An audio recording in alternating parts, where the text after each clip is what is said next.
ITV News Central, good afternoon.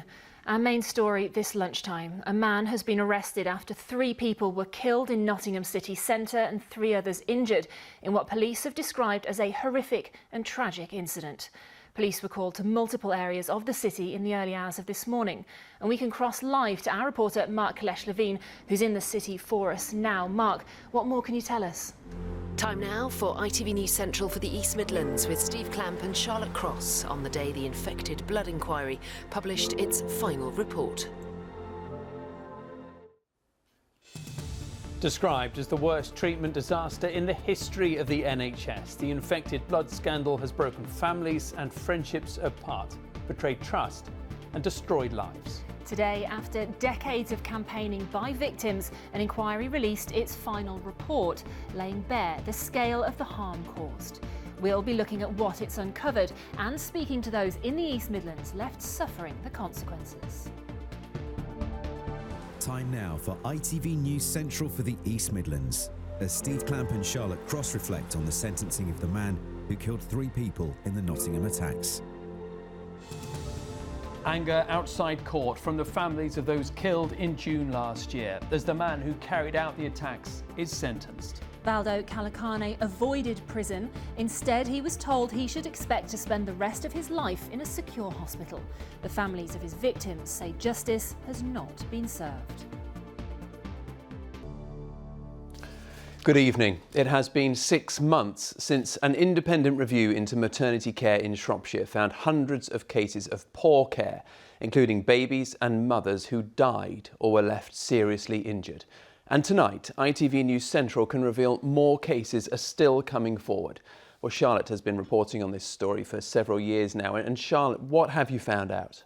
Well, Steve, this week I've been speaking to 2 families, both of whom suffered stillbirths this year. So, of course, were not included in that report released in March. Now, they both say they believe if the Trust had given them different treatment, their babies might have survived. Now, they shared their stories and some photographs of their babies after their stillbirths in the hope it might help others. This teddy bear is one of the few things Iona has to remember her son, along with a few photographs taken after baby Jamari was born without a heartbeat. I haven't been able to come to terms with it being myself. It's hard every single day. You go outside, there's someone with a baby, and I'm happy for them. But it's just like, where's mine? She went into hospital in Telford in January with reduced fetal movement, and they noticed her baby's pulse was unusually high. She also had protein and blood in her urine. She was sent for additional scans, but was then sent home and told everything was fine. She says she was still concerned though, and 4 days later she took herself back. Another scan confirmed her worst fears. Just 6 months into her pregnancy, her baby had died. It just felt like we were fobbed off. Like, they told us there's concerns and did nothing with them, just sent us home. I don't know what happened to my boy. And that was in January. And just answers and closure would be great. Her loss came after the cut-off date for the independent review led by midwife Donna Ockenden. That identified widespread failings by the maternity service at Shrewsbury and Telford Hospital Trust. This is a trust that failed to investigate, failed to learn and failed to improve. At that time, Chief Executive Louise Barnett told us this. My job is to make sure that we embrace this report and we bring about positive change, building on the work we've done to ensure that we have the safest possible care for the families that we care for in our community. And we are absolutely committed to doing that. I am confident that we are making improvements, but we have got more to go. And since then, the Trust insists it has made improvements. They refused to make anybody available to discuss them. It says that of the 52 actions recommended by the interim Ockenden report released in 2020, it's implemented 87% of them.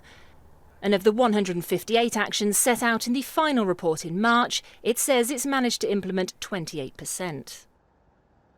But just 1 day after the final report was published, another mother was admitted to hospital. Hazel went in to be induced at the 40-week point. Hers was classed as a high-risk pregnancy with some signs of preeclampsia. She says she repeatedly asked whether a C-section would be safer, but was pushed towards a so-called natural delivery, a common theme from the Ockenden report, criticised within it. After a prolonged labour, made longer by staffing shortages, Mia's heart stopped beating. And she was stillborn on April the 3rd. I just keep thinking, had they have done something sooner, I'd be walking around with a stroller and taking her on group trips out.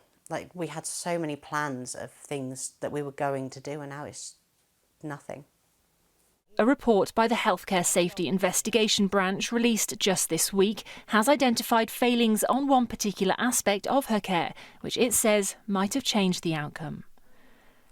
Hazel says she had known about the Ockenden review, but hoped it had already made a difference. I read everything, I saw all of the documentaries about it, but you automatically think, because everything's going on, they're going to be extra careful, but they're just making the same mistakes. They've not learnt anything. They're still avoiding C-sections, they're still not listening to families. Legal firm Lanyon Bowdler is currently dealing with 135 cases against the Trust, including 60 stillbirths and neonatal deaths.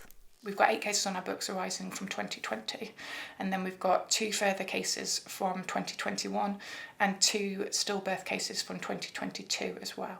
So it shows to me that it isn't a historic problem at the Trust, and obviously even if improvements are being made, they're too slow because these tragedies are still happening.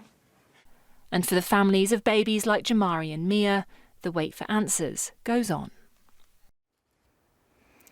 Well, a couple of weeks ago, at the launch of another maternity review, this time in Nottingham, we caught up with Donna Ockenden herself, and she reiterated how important it is that families like Jamari's and Mia's do keep speaking up.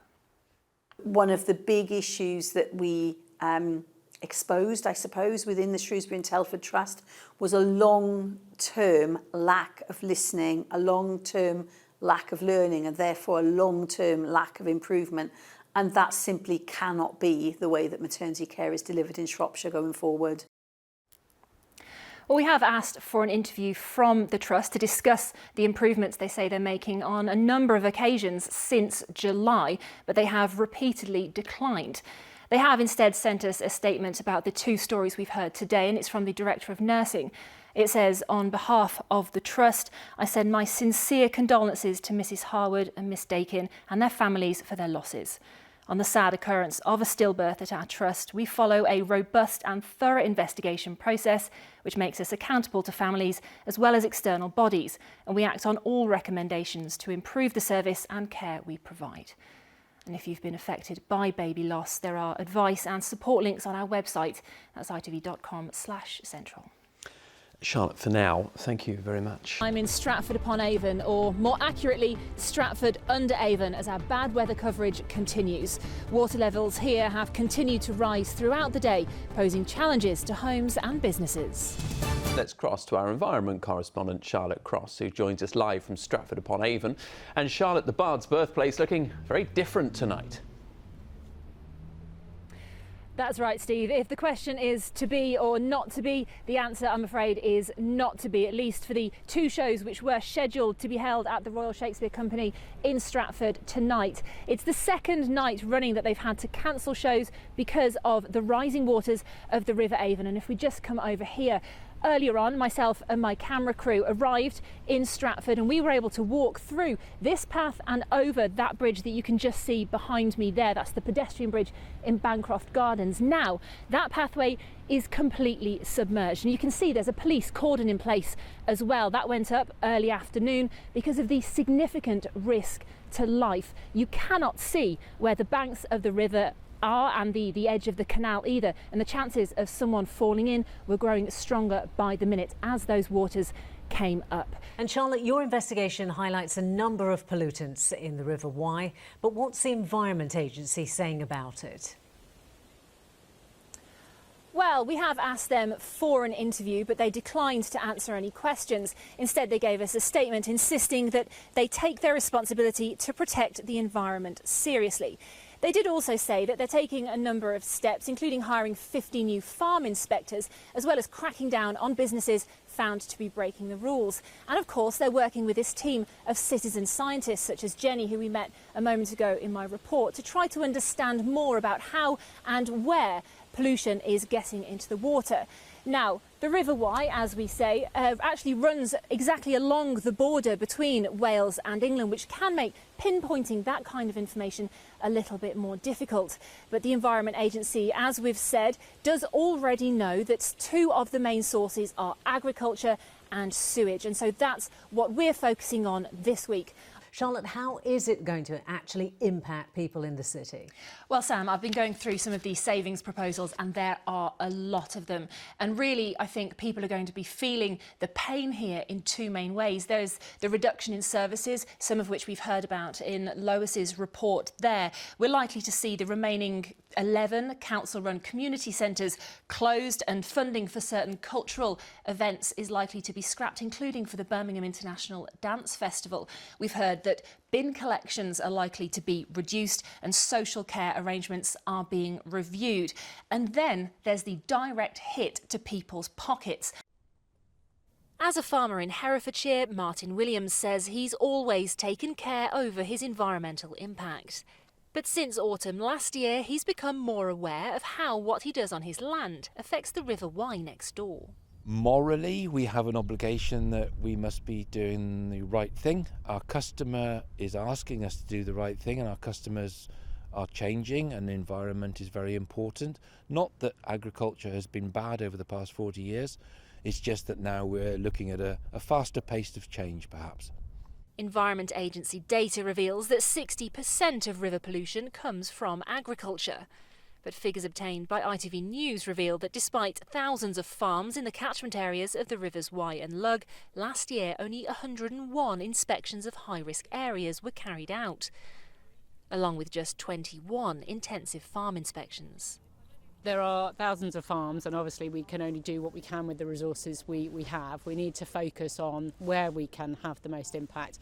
And last year's figures are always going to be low because of the difficulties of getting out with the pandemic. We will and are, with us collaborative working, trying to be as efficient as we can with partners to make the best use of what we have got. But even with farmers like Martin on board, there are questions over how effective this can be without wider enforcement. In one field behind me, you can see a large pile of manure has been dumped just metres away from the banks of the River Wye. Now, if it rains or floods, that manure and all of the phosphates and other chemicals contained within it is going to wash directly into that water, and that is part of the problem. There are a number of farmers in the catchment, and we applaud them who have taken the initiative, who are doing the things that are necessary to strip phosphates, but they number the small number of hundreds, 200 or 300. There are 5,000 farmers in the Wye catchment, and the only way the Wye is going to be saved is a catchment-wide plan that includes everybody. Today, Environment Minister Rebecca Powell visited Martin's farm to see the problem up close. We've now brought through strong legislation for the water companies in terms of reducing storm sewage overflow use and having to produce sewage and drainage management plans and much more monitoring of what's going on. So we're getting a real handle of that. And it's also really important now that we work with other industries like agriculture too. Do you accept that some of those actions really ought to have been taken before to help prevent the problem getting as bad as it is? Well, actually this whole issue of pollution in the river, it's not just what's happening now, it's historic as well. We're actually paying for what happened decades ago. So it's all very well for me to stand here and blame people in the past, but that doesn't really help us. What we've got to do is get the right tools in place to sort it out in the future. But currently, only farms with more than 40,000 chickens need to get a licence from the Environment Agency, meaning smaller units are not subject to the same scrutiny. How can we help, or how can you help, if you don't even know where the problem is? I do actually think that something that potentially needs to be looked at. It's actually the local authorities that give the planning permissions. What they don't do at the moment is look at the cumulative impact about how many applications permits are being given. So whether it is local councils or farmers or water companies or the government or all of the above which need to act, one thing is agreed by everyone. Something needs to be done soon to save our rivers. Charlotte Cross, ITV News, Hereford.